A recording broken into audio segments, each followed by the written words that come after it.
Everyone, welcome to Maitreya education hub. Friends, हमारी geography lecture series चल रही थी।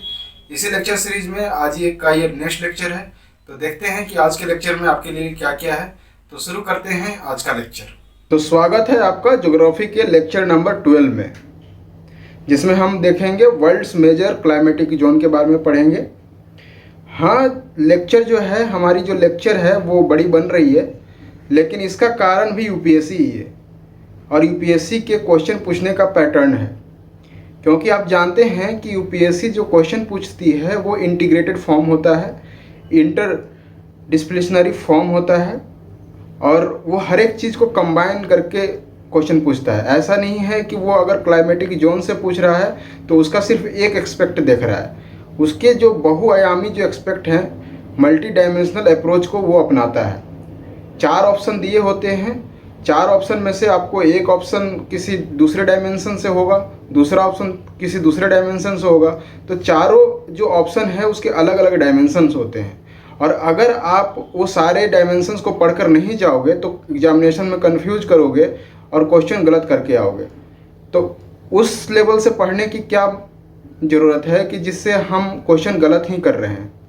तो इसीलिए मैं जो लेक्चर बनाता हूँ वो सारी जितने भी बुक्स जो अवेलेबल होते हैं, जो स्टैंडर्ड बुक्स है, वो सबको मद्देनज़र देखकर मैं बनाता हूँ और सब कंसल्ट करके बनाता हूँ। मैं ये जो ज्योग्राफी लेक्चर जो प्रिपेयर कर रहा हूँ उसमें मैंने ये सविंदर सिंह की बुक इनको रेफ़र किया है, physical geography by Savinder Singh.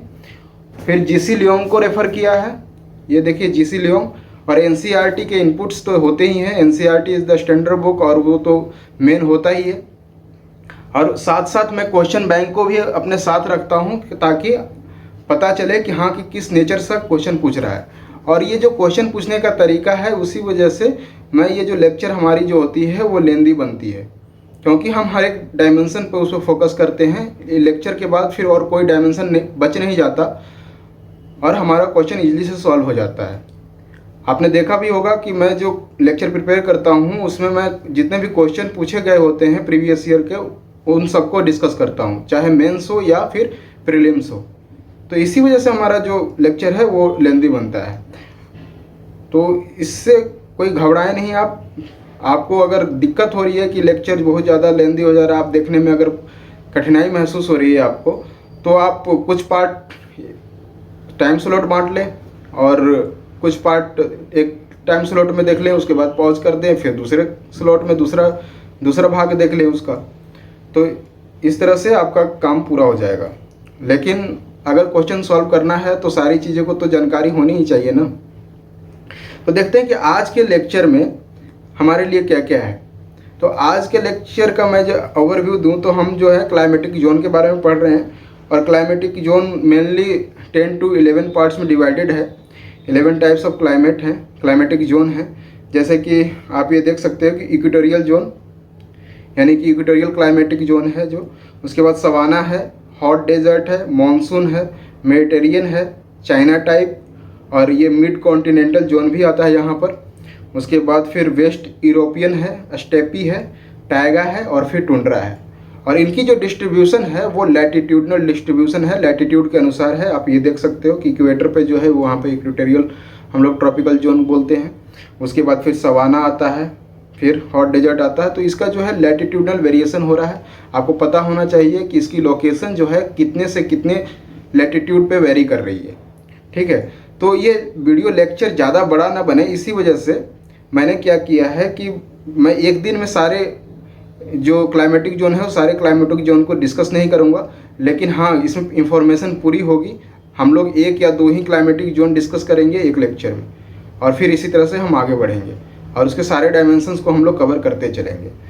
तो फिर जो आज के जो लेक्चर है उसमें फिर हम देखेंगे कि ये फैक्टर्स और इसके इफेक्ट देखेंगे। आखिर जो इक्वेटोरियल जोन है जो वहाँ पे जो क्लाइमेटिक जोन फॉर्म हो रही है तो वो कौन कौन से फैक्टर पर डिपेंड कर रहा है। आपको मैंने जो क्लाइमेटोलॉजी का जो लेक्चर नंबर 1 से जब हमने स्टार्ट किया था तो आपने देखा होगा कि सबसे पहले हमने क्या पढ़ाया था, लैटिट्यूड और लॉन्गिट्यूड का डिस्कशन किया था, यानी एक लोकेशन का डिस्कस किया था। टेम्परेचर के बारे में हम पढ़ के आए हैं, फिर एयर प्रेशर भी हमने देख लिया है, रेनफॉल भी देख लिया है। तो इन सब को हमने पहले ही पढ़ लिया है और पढ़ने के बाद फिर हम ये लेक्चर में आए हैं।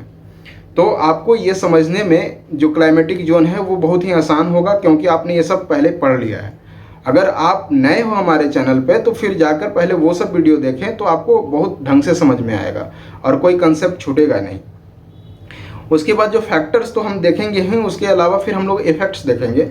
इफेक्ट्स में जैसे कि उसके नेचुरल वेजिटेशन पर क्या इफेक्ट पड़ता है, किस तरह के वो पार्टिकुलर लोकेशन में किस तरह के फॉरेस्ट पाए जाते हैं, किस तरह के ट्रीज पाए जाते हैं, वो ट्रीज की क्या अपनी विशेषता होती है, उसकी लीव्स कैसे होते हैं, रूट्स कैसे होते हैं, ये सारी चीज़ों के बारे में डिस्कस करेंगे।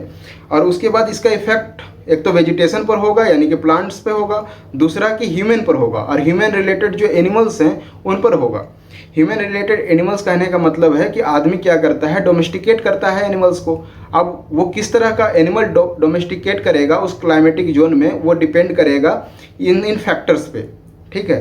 तो जो नेचुरल वेजिटेशन है और उसके बाद फिर जो हम देख रहे हैं कि पॉपुलेशन जो डिस्ट्रीब्यूशन है, वहाँ पे जो डेवलपमेंट ऑफ लाइफ हो रही है, तो वहाँ पर जो इफेक्ट पड़ रहा है, ये पार्ट हमारा हो जाता है ह्यूमन ज्योग्राफी का।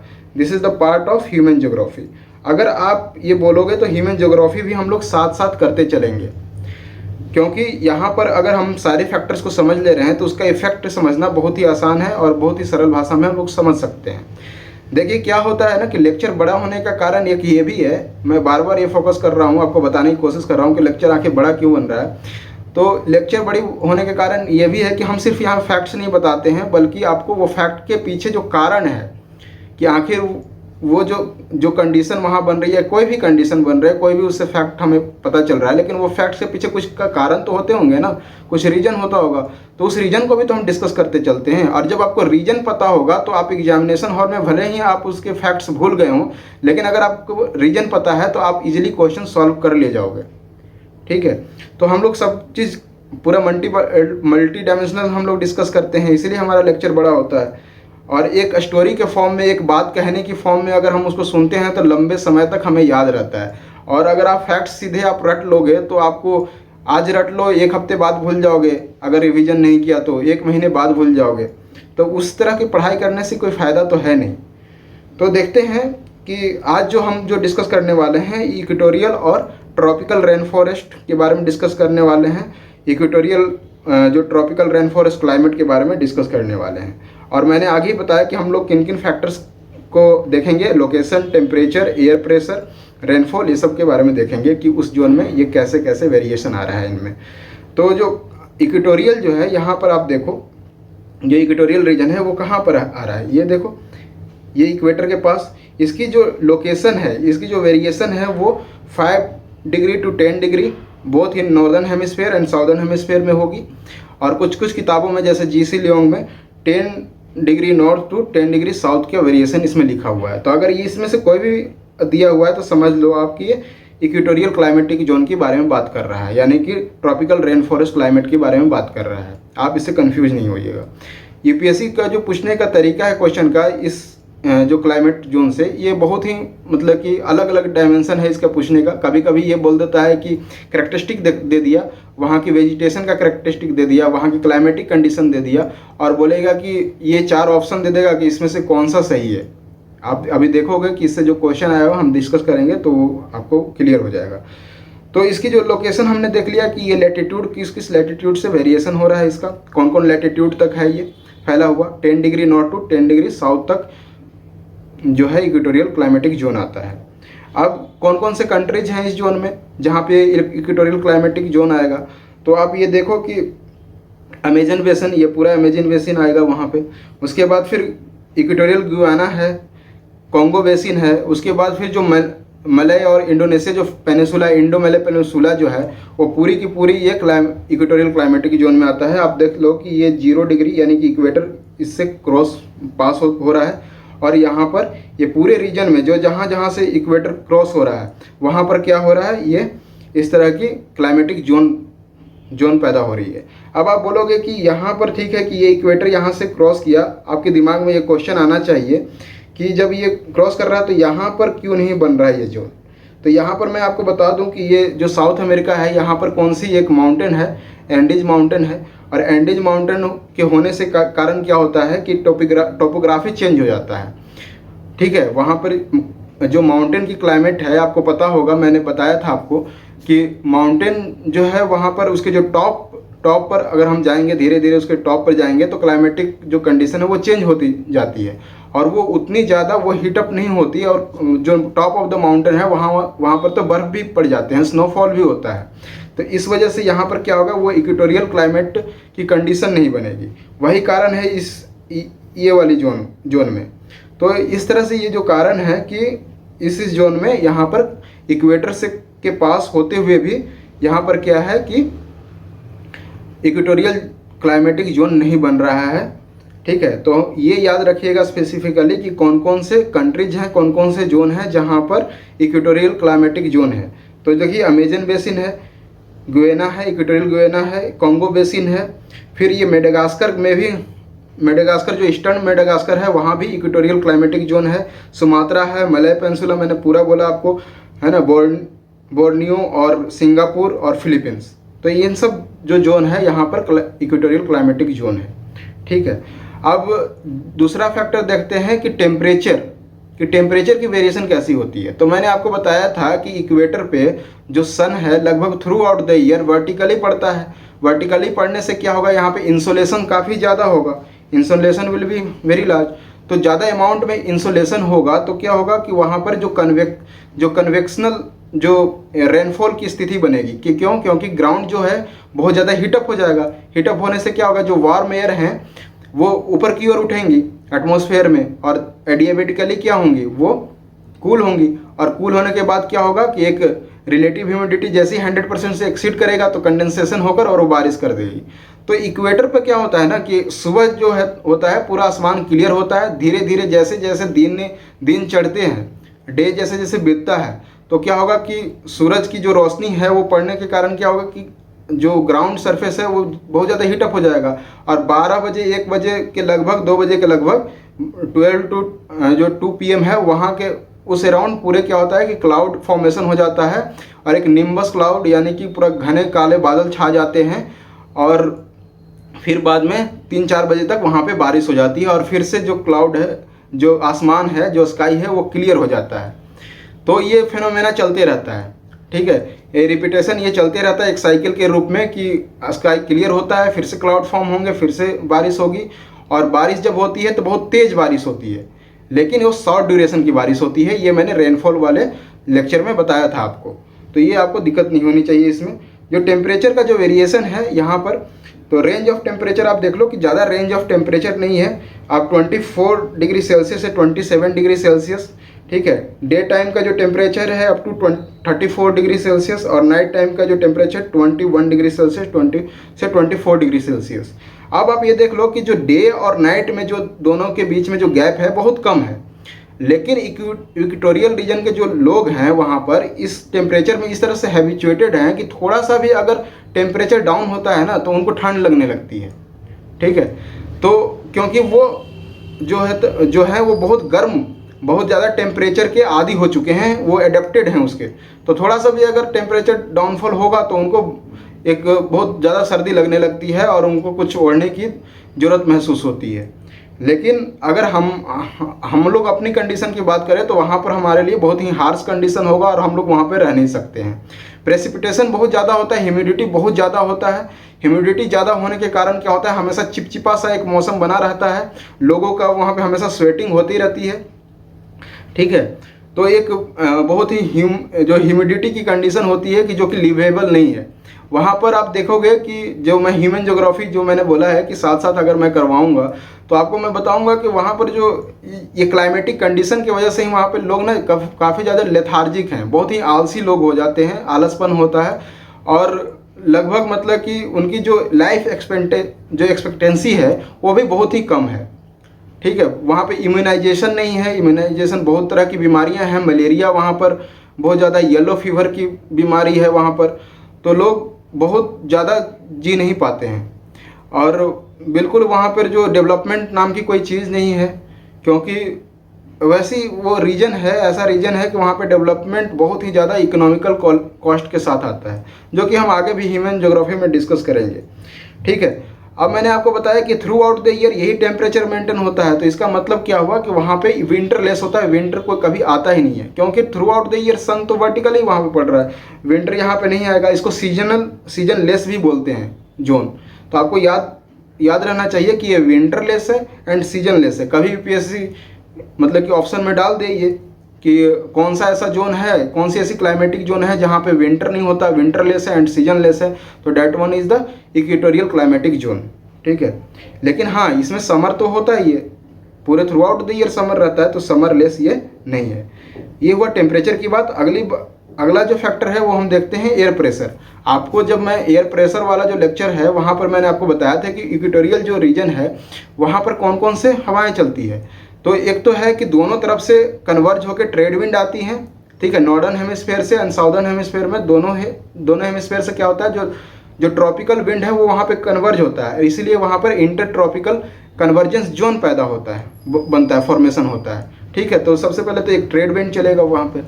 दूसरी बात मैंने बताई थी कि डोल्ड्रम बहुत ही काम एंड वीक विंड चलती है वहाँ पर, तो वो एक डोल्ड्रम की स्थिति पैदा होगी।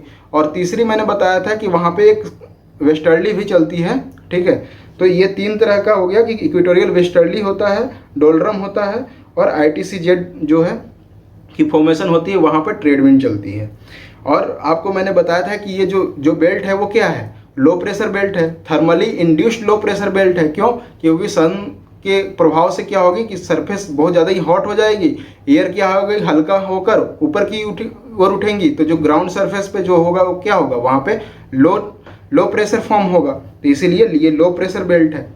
ठीक है, तो ये आप याद रखिएगा। एक और बताया था मैंने, वहाँ लोकल विंड एक चलती है जो सहारा के ईस्ट कोस्ट पे वहाँ पे चलता है, या गुवेना कोस्ट पर आप बोल लीजिए, तो वो क्या है, हरमटन चलता है। और हरमटन को क्या बोलते हैं, आपको याद होगा, डॉक्टर विंड बोलते हैं। डॉक्टर विंड क्यों बोलते हैं? क्योंकि अभी मैंने बताया कि वहाँ पे क्या है, ह्यूमिडिटी बहुत ज़्यादा है। ह्यूमिडिटी होने के कारण क्या होता है कि वहाँ पे बहुत सी तरह की बीमारियाँ उस मौसम में होने लगती है। फिर क्या होता है कि ये जब हरमटन जब चलती है, ये वार्म एंड ड्राई विंड है, तो जब वार्म एंड ड्राई विंड चलेगी तो ह्यूमिडिटी को कुछ सोखती है, तो उसके कारण क्या होगा कि जो भी बीमारियां हैं वो लगभग ठीक होने लगती है। तो जब ठीक होने लगती है तो इसीलिए इसको बोलते हैं डॉक्टर विंड। ये हमेशा ये क्या होता है कि ये साउथ अफ्रीका से होते हुए ये इटली की तरफ, फ्रांस की तरफ ये मूव करती है, ये नॉर्दर्न हेमिस्फीयर की तरफ मूव करती है, पोलवार्ड हरमटन। उसके बाद फिर रेनफॉल वाले जो लेक्चर है वहाँ पर मैंने आपको बताया था क्या कि यहाँ पे through out the year rainfall होते हैं। अभी भी मैंने बताया यहाँ पे सबसे ज़्यादा रेनफॉल होती है यहाँ पे 200 to 250 सेंटीमीटर, या फिर कहीं कहीं पर एग्जाम में आप देखोगे कि मिलीमीटर में दिया होता है, तो 2000 to 2500 मिलीमीटर तक यहाँ पे वर्षा होती है। सबसे ज़्यादा वर्षा इसी क्षेत्र में होता है। ठीक है, इंसोलेशन के बारे में बात करें तो इंसोलेशन सबसे ज़्यादा यहाँ पे ग्राउंड ग्रहण नहीं करता। हाँ, भले ही इंसोलेशन आता तो जरूर है सबसे ज़्यादा, लेकिन ग्राउंड सरफेस सबसे ज़्यादा इंसोलेशन ग्रहण क्यों नहीं करता? क्योंकि क्लाउड हमेशा फॉर्म होते रहते हैं, और क्लाउड हमेशा फॉर्म होने के कारण क्या होगा कि ये जोन में इंसोलेशन उतनी नहीं आ पाएगी, क्योंकि क्लाउड क्या कुछ सन की रेज को रिफ्लेक्ट कर देंगी ना। ये आपको मैंने सबसे पहले ये सब पिछले लेक्चर्स में डिस्कस किए हुए हैं, आपको कोई प्रॉब्लम नहीं होनी चाहिए। अब ये सब फैक्टर्स तो हमने डिस्कस कर लिया, अब इसके इफेक्ट क्या क्या आ रहे हैं। तो इफेक्ट में जो सबसे पहले मैंने आपको बताया था कि हम देखेंगे कि नेचुरल वेजिटेशन पर इसका क्या इफेक्ट आ रहा है। तो नेचुरल वेजिटेशन वहाँ पे जो ट्रीज़ हैं तो उस पर देखेंगे कि इक्वेटोरियल रेन फॉरेस्ट है उस जोन में।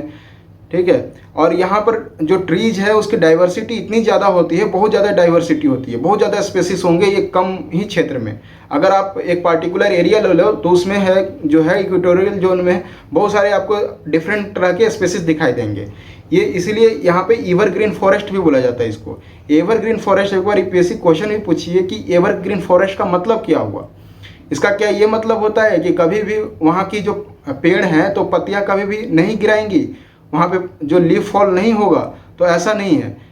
एवरग्रीन इसलिए बोला जाता है कि बहुत सारे स्पीसीज के जो वहाँ पे ट्रीज हैं, तो हो सकता है कि उसी एक मौसम में एक स्पीसीज में लीव्स आ रहे हैं, दूसरी स्पीसीज के ट्री में फ्लावरिंग हो रही है, और तीसरी जो स्पीसीज के ट्री में वहाँ पे फ्रूट्स लग रहे हैं। तो थ्रू आउट द ऐसे ईयर कोई एक पार्टिकुलर सीजन नहीं है वहाँ पर जो लीव्स को फॉल करने का, कि पेड़ अपने पत्तियों को झाड़ दे, ऐसा कोई एक पार्टिकुलर सीजन नहीं होता, इसीलिए इसको क्या कहते हैं, एवरग्रीन फॉरेस्ट बोलते हैं। हमेशा याद रखिएगा इस कारण को कि एवरग्रीन फॉरेस्ट क्यों बोलते हैं, क्योंकि आप कंफ्यूज हो सकते हो एग्जाम में, ठीक है।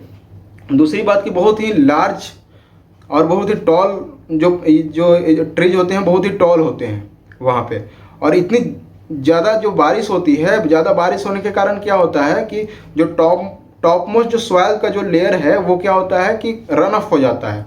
तो जिसको न्यूट्रिएंट्स जो होंगे जो top most layer of the soil में, वो क्या होते हैं या तो नीचे परकोलेट कर जाते हैं या तो बहाव में बह जाते हैं। तो अगर मान लो कि हम एक सिचुएशन अगर ऐसी कल्पना करें कि वहाँ पर हमने पेड़ काट दिए, पेड़ काटने के बाद वहाँ पर लोग क्या करते हैं कि पेड़ काटने के बाद झूम खेती करते हैं, है ना। तो झूम खेती जो होती है वहाँ पे पेड़ काटने के बाद क्या करते हैं कि उसको जलाकर और उसके बाद राख को फैला देते हैं। राख को फैला दिया, राख को फैलाने से क्या होता है, वहाँ पे न्यूट्रिएंट्स मिल जाता है, जो पेड़ पौधे से जो जला हुआ जो राख है उससे क्या होता है, न्यूट्रिएंट्स मिल जाता है, तो कुछ वहाँ पे क्रॉप हो जाते हैं। लेकिन फिर क्या होता है कि जब रेनफॉल होगा तो क्या करेगा, उसको बहा ले जाएगा, और बहा ले जाएगा या फिर कुछ परकुलेट करके लीचिंग के कारण क्या होगा, नीचे बहुत नीचे ग्राउंड लेयर में चली जाएंगी। तो ग्राउंड लेयर में बहुत ज़्यादा नीचे चली जाएंगी, तो जिससे क्या होगा कि टॉप मोस्ट लेयर जो मिट्टी की है वो न्यूट्रिएंट्स नहीं रह पाएंगी, उतनी न्यूट्रियस नहीं रह पाएगा, तो वहाँ पे क्रॉप फिर नहीं होता है। फिर वो दूसरे पैचेज को काटेंगे जंगल को और फिर वहाँ पर ये कल्टीवेशन करेंगे। तो इसीलिए वहाँ पर क्या होगा कि जब जंगल की सफाई होती है तो फिर वहाँ पे लेटराइट सॉइल की फॉर्मेशन होती है, जो कि बिल्कुल ही न्यूट्रियस नहीं है और डिफिशियंट इन न्यूट्रिएंट्स है। और इसका आपको रीज़न भी बता दिया मैंने कि क्यों डिफिशियंट इन न्यूट्रिएंट्स है, ठीक है। और इसीलिए फिर वहाँ पर क्या देखोगे ना आप, क्योंकि टॉप मोस्ट जो सॉइल जो टॉप मोस्ट सॉइल है वहाँ पे क्या है, न्यूट्रिएंट्स नहीं है उसमें। और जब न्यूट्रिएंट्स नहीं है तो जो पेड़ वहाँ पर है तो उसकी जड़ें क्या होंगी, न्यूट्रिएंट्स की खोज में बहुत नीचे तक जाएंगी। इसीलिए वहाँ पे जो पेड़ पौधे हैं तो वो डीप रूटेड होते हैं, ठीक है, याद रखिएगा डीप रूटेड होते हैं। और वहाँ पे जो छोटे छोटे ग्रास हैं ना वो नहीं होती, वहाँ पे एक टॉल ग्रास होता है जिसका नाम है ललांग, याद रखिएगा ललांग नाम की वहाँ पर ग्रास होती है, बहुत टॉल ग्रास होती है, वो ललांग ग्रास होती है जो कि बिल्कुल ही न्यूट्रियस नहीं है, इसलिए लाइव स्टॉक भी उस पर डिपेंडेंट नहीं करती है, ठीक है। एवरग्रीन फॉरेस्ट यहाँ पे जो पत्तियाँ हैं वो क्या होंगी, ब्रॉड होंगी। क्यों ब्रॉड होंगी, इसका भी कारण है, क्योंकि रेनफॉल हो रहा है, एबंडेंट अमाउंट ऑफ वाटर है उनके लिए अवेलेबल। अब abundant amount of water available है तो उनको क्या है कि वाटर को स्टोर करने की ज़रूरत नहीं है। तो पत्तियाँ ऐसी चौड़ी होती हैं, बिखरी होती हैं कि जल्दी से ट्रांसपिरेशन इवो ट्रांसपिरेशन हो सके उसमें जल्दी से, क्योंकि सरफेस एरिया ज़्यादा बड़ा होगा तो इवोपरेशन जल्दी होगा, ठीक है। वहाँ पे जो स्टेम होती हैं वो थीन होती है, ज़्यादा मोटी नहीं होती है। मोटी कहाँ पर आपको मिलेंगी, जहाँ पर डेजर्ट हो, वहाँ पर जैसे कि जो पानी जो कंजर्व करने की आवश्यकता हो ट्री को, वहाँ पर आपको मोटी दिखाई देंगी। लेकिन यहाँ पर पानी तो एबंडेंट अमाउंट में अवेलेबल है यहाँ पर, इसीलिए थीन बार्क स्टेम दिखाई देंगे यहाँ पर आपको। अभी मैंने बताया कि डीप रूटेड ट्रीज हैं। और यहाँ पर जो भी लकड़ियाँ रहेंगी काफ़ी हैवी होती हैं और काफ़ी हार्ड होती हैं। इतनी ज़्यादा हैवी होती है कि ये वाटर में भी तैरती नहीं है, कभी कभी डूब जाती हैं। इसीलिए यहाँ पर जो है ना कि जो ट्रीज हैं बहुत वैल्यूएबल ट्रीज हैं, बहुत ज़्यादा, मतलब कि जो टिम्बर्स हैं यहाँ पे बहुत ज़्यादा वैल्यूएबल है, कॉमर्शियली वैल्यूएबल है। लेकिन वहाँ से ले जाना दूसरे जगह ये कॉमर्शियली मतलब फिजिबल नहीं है, क्योंकि आप उसको काट के कौन से रास्ते ले जाओगे। वाटरवेज है, सिर्फ वाटरवेज है, वहाँ पे सड़कें तो है नहीं। तो सड़कें नहीं है तो वाटरवेज से अगर पानी में डाल के ले जाओगे तो वो क्या होंगे, डूब जाएंगे, वो जा नहीं पाएंगे, ठीक है। जो different layers of the trees हैं, 5 लेयर में आप डिवाइड कर सकते हो। टॉलेस्ट ट्रीज है 30 to 60 मीटर के होते हैं। उसके बाद की कोडोमिनेंट लेयर आता है 25 to 30 metres. Third layer small trees के आते हैं जो कि 12 मीटर से 20 मीटर की हाइट की होती है। फोर्थ लेयर है उसका सर्व्स होते हैं जो कि 5 मीटर हाइट के होती हैं। और फिर जो ग्राउंड लेयर है वहाँ पर आपको हर्बेसियस प्लांट्स आपको देखने को मिलेंगे। जो डिफरेंट तरह के जो ट्रीज हैं, जैसे कि महोगनी होता है, यहाँ पे रोजवुड होता है, कोकोनट होता है, एबोनी है ना, सिनकोना है, बैम्बू ट्री है, वाइल्ड रबड़ है ना, जैसे कि ब्राज़ील में वाइल्ड रबड़, सैंडलवुड हैं, क्लाइंबर्स हैं। जैसे कि पेड़ पर ना, जैसे कि ये देखो ये पेड़ है, ठीक है, महोगनी का पेड़ है, और इस पर क्लाइंबर्स ऐसे ऐसे करके ये ऊपर की तरफ उठती हैं, ठीक है, लताएं चढ़ती रहती हैं। तो क्लाइंबर्स भी होता है यहाँ पर। ये देखो महोगनी, यहाँ पर देखोगे कि आप इसकी लीव्स क्या हैं, ब्रॉडर लीव्स हैं, और जो छाले हैं पेड़ की छाले क्या हैं, बहुत ही थीन है, ठीक है। उसी तरह से ये देखो रोजवुड है, बिल्कुल ये रोज़ की तरह होता है, इसलिए इसको रोजवुड बोला जाता है ना। यहाँ पर इसकी भी पत्तियाँ बहुत ब्रॉड होती हैं और ये बहुत हार्ड वुड होता है, ठीक है। तो इस तरह से यहाँ पे वेजिटेशन है, आपको समझ में आ गया होगा। इसी से रिलेटेड यूपीएससी 2011 में कुछ क्वेश्चंस पूछे थे। साल दर साल हर एक वर्ष बहुत सारे क्वेश्चन पूछे गए हैं इससे, ठीक है। आपको मैं बता दूं कि मतलब कि जो क्लाइमेटिक जोन है उसे 2010 में क्वेश्चन, 2011 में, 12 में, 13 में, ऐसा कोई भी ईयर नहीं है कि जिससे इससे क्वेश्चन नहीं आया हो इस टॉपिक से। इसीलिए इस टॉपिक को ध्यान से समझिए और मैं एक एक करके ये टॉपिक धीरे धीरे क्लियर करूँगा ये, ठीक है। तो आज हमने क्या देखा, इक्वेटोरियल वाला देखा। इससे रिलेटेड क्वेश्चन भी देख लेते हैं कि जो हमने पढ़ा उससे सॉल्व होता है कि नहीं। क्वेश्चन है कि if A tropical rain forest is removed, ठीक है, जैसे कि हमने बताया था कि फॉरेस्ट को अगर हम लोग रिमूव कर देते हैं, it does not regenerate quickly as compare to tropical deciduous forest. Tropical deciduous forest कहाँ होता है, मानसून वाले जब मैं पढ़ाऊंगा तो वहाँ पर आपको देखोगे कि ट्रॉपिकल डिसिडियस फॉरेस्ट वहाँ पे होता है। दिस इज़ बिकॉज, आखिर ऐसा क्यों नहीं होता कि वो बहुत जल्दी रीजनरेट हो जाए, ठीक है, अगर हम वहाँ पे फॉरेस्ट को हटा दे तो इसका कारण क्या है, the soil of the rain forest is deficient in nutrients, पहला ही है रीजन, और यही सही है क्योंकि अभी मैंने बताया कि जो सॉइल है वहाँ पे ज़्यादा न्यूट्रिएंट नहीं है उसमें। क्यों नहीं है, क्योंकि रेनफॉल के कारण, हैवली रेनफॉल के कारण वो वॉश आउट हो जाते हैं या तो लीचिंग होकर परकोलेट कर जाते हैं नीचे, बहुत ज़्यादा डीप लेयर में चले जाते हैं। तो वहाँ पर क्या होगा कि जो डीप रूट उसको चाहिए, और जो नई प्लांट्स लगेंगी वो क्या होंगे, वो डीप रूटेड तो नहीं होंगी। तो इसलिए जो बहुत क्विकली जो है ना वो वहाँ पर फिर से फॉरेस्ट नहीं जर्मिनेट कर पाएंगे, नहीं उग पाएंगे, फॉर्मेशन रीजनरेट नहीं हो पाएंगे। तो यही इसका रीजन था, ठीक है। नेक्स्ट क्वेश्चन 2015 में पूछा है इसी टॉपिक से, और यहाँ पर देखो इसने ना एक आपको एक कैरेक्टरिस्टिक दे दिया, एक मतलब कि कंडीशन बता दिया है। ये कंडीशन बताया है और कंडीशन से आपको समझना है कि ये कंडीशन कौन से क्लाइमेटिक जोन की है। देखो, ईच डे इज मोर और लेस सेम, ठीक है। The morning is clear and bright with the sea breeze, as the sun climbs high in the sky, heat mounts up, dark cloud form, the rain comes and thunder and the lightning, but rain is soon over. अभी आपको मैंने बताया था कि सुबह clear sky होती है, धीरे धीरे जैसे जैसे सूर्य चढ़ता है तो क्या होता है कि वहाँ पे इवोपरेशन के कारण फिर क्या होगा कि धीरे धीरे वहाँ पे क्लाउड की फॉर्मेशन होंगी, और क्लाउड की फॉर्मेशन होकर क्या होगा कि प्रेसिपिटेशन होगा और रेनफॉल बहुत तेज होगी और बहुत ही शॉर्ट ड्यूरेशन की होती है, ठीक है। ये सून ओवर, तो ये क्या होगा, किसके बारे में बात कर रहा है, तो ये इक्वेटोरियल जोन के ही बारे में बात कर रहा है। तो ये दो क्वेश्चन थे इक्वेटोरियल से, यानी कि आपको नेचर ऑफ द क्वेश्चन समझो। क्वेश्चन मतलब से क्वेश्चन करने से क्या होता है कि आप nature of the question grasp किया करो कि किस नेचर से पूछ रहा है। तो यहाँ पे देखो कंडीशन पूछा, कैरेक्टरिस्टिक पूछ सकता है वहाँ के वेजिटेशन का, ठीक है। ये वाला जो क्वेश्चन है यहाँ पे जो कैरेक्टरिस्टिक पूछा, ट्रॉपिकल डिसिडियस और ये, तो इस तरह से आपको नेचर ऑफ द क्वेश्चन समझना है तो क्वेश्चन बहुत ही इजीली सॉल्व हो जाएंगे, और लगभग मैंने सारी चीज़ें बता ही दी आपको। Thank you.